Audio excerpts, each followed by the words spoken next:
How to use stories in troubleshooting lessons. Try this. When you are training a team of people in terms of product or in terms of an equipment, try this approach.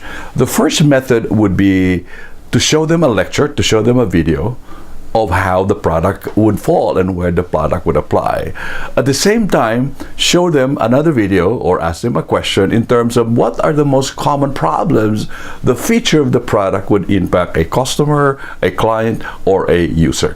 You'd be able to see that troubleshooting is best understood not because of a feature or not because of a product specs, but because users have direct experiences with the product. As an example would be if the 3D printer output is scattered and it doesn't have a good clear quality outcome, it becomes defective. So the customers would have to reject it, and therefore your cost of rejection goes up. So this is an issue that is a real life impact as far as troubleshooting is concerned. So when you do look for troubleshooting, you go back to the customers, ask the customers what is it that they like, you ask them to tell their stories.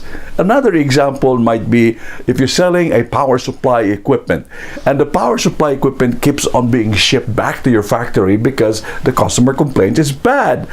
You might want to go back to the customers and talk to the people, talk to their clients, talk to the users, and say what is going on and where are the troubles in this area. When you start a lesson in that approach, when you talk about stories, about the causes and the benefits of issues and your equipment, you're likely going to be able to get learners pay attention to the lesson. You also bring them attention to the most important part of the lesson. So try it. Troubleshooting, there's a lot of stories around it.